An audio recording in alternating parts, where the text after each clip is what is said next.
Magandang hapon po sa lahat. Kami po ngayon na nagpipintura, no? Ito, nakangiti pa yan, nakangiti pa. Nakangiti pa yan, mga kaibigan, no? Dahil, ayon sa, dito sa salita, Philippians 2:14, do all things without complaining and disputing. Philippians 2:14.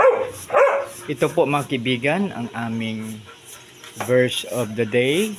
Samtang kami ay, habang kami, no? Kasi pag sa Ilonggo kasi samtang. So sa Tagalog, habang. So ito mga kaibigan, ito po. Kasi dapat maliit na brush yung gagamitin dito sa kwan eh. Kasi yung sa kanya malaki. Number 4 yan. Ito ay 1/2, no? 1/2 po siya. Galing. So, ayon sa aking teacher ng high school, no? Kalimutan ko na yung apelyido ng aking teacher sa high school.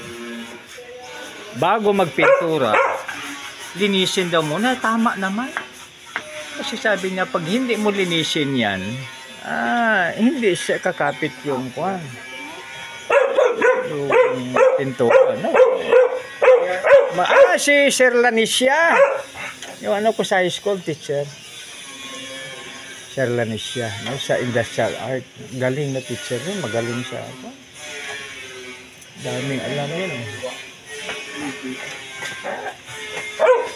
Pero parang wala akong naalala na project namin na nagbayad kami kasi si Sir kasi kwan parang hindi siya naniningil eh.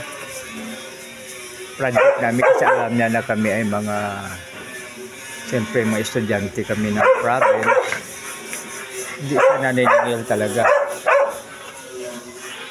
So, kaya do everything without complaining. Kaya yan.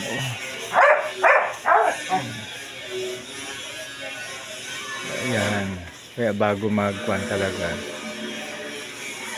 dapat may mga word of God tayo na magiging gabay sa atin.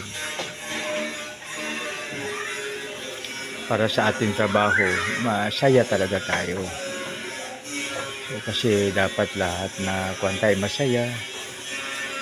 Sabi, do without. So dito sa binasa natin kanina, no? Philippians 2:14, do all things without complaining and disputing, no? Complaining and disputing. So dapat walang dispute. So with love talaga, no? Kaya dapat tayo ay may work with love talaga, no? Kasi pag may love tayo, napakaganda. Masaya tapos habang tayo ay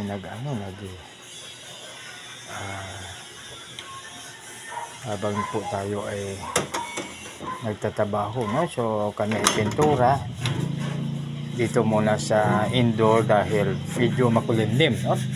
Tapos sabi ni pastor, may isang pastor magsabi sa akin, pastor na kalimutan ko, sabi niya kung magpintura ka daw para hindi bubukol kasi nagbubukol-bukol daw eh.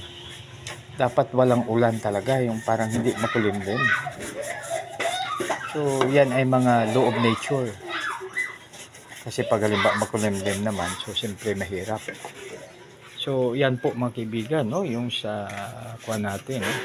Tapos dito sabi na sa Numbers 14:151-26-27, an impossible challenge, right? And Cheetahs, a pastor in Kansas City, gave what seemed to be an impossible challenge to the congregation to go 21 days without complaining.